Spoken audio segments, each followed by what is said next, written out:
Messiah, Umunya Burundi, Messiah.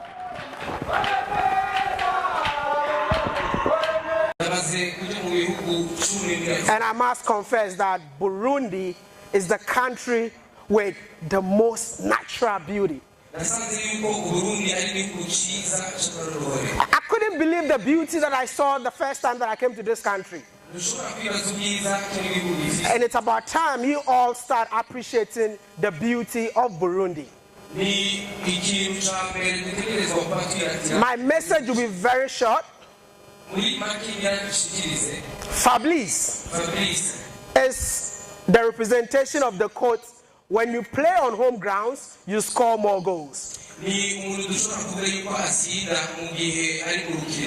Because when you play on home grounds, you have the support of the fans.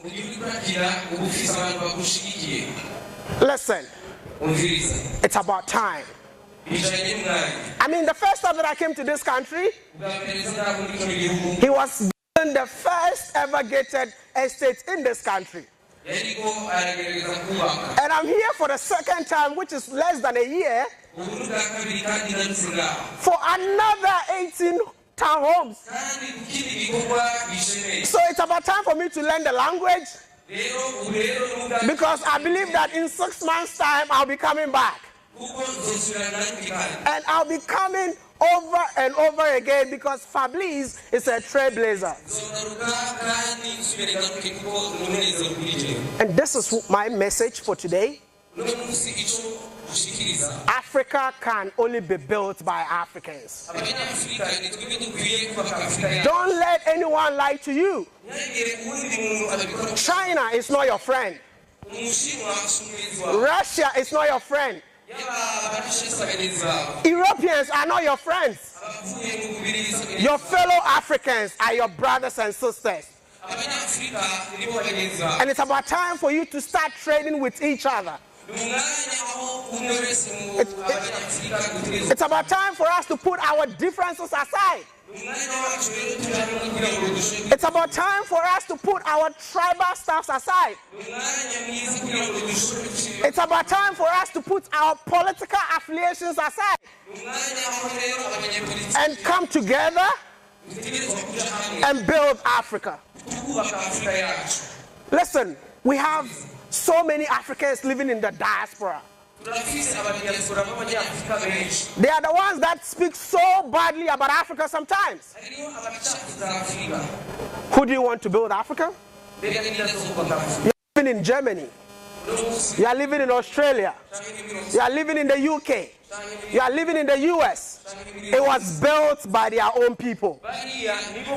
And this is why I respect Fablice so much. He has done it, and you can also do it too. It's about time for all Africans to come back home. Come back home, let's build Africa together. Africa belongs to Africans. I mean, Africans at home and Africans abroad. Fablice, congratulations. You have done something unimaginable. And I want to tell you that the entire Africa is behind you. Because I am here, and I'm representing 1.5 million Africans. And on behalf of them, please don't stop. You are inspiring me, and I believe that you are inspiring the next generation of Africans. Fablice, let me tell you something. As you stand here today, may the good Lord bless you for supporting the dreams of our brother. If you bought one of these houses, congratulations. And I'll be back. I want to buy one home here too, because I want to be part of you all. Your Excellency, I know you are the Minister for Housing, but is it possible for me to get my Burundian passport because I'm now part of you. Thank you all so much. And Holy Messiah, Holy Messiah, Holy Abarundi, Messiah.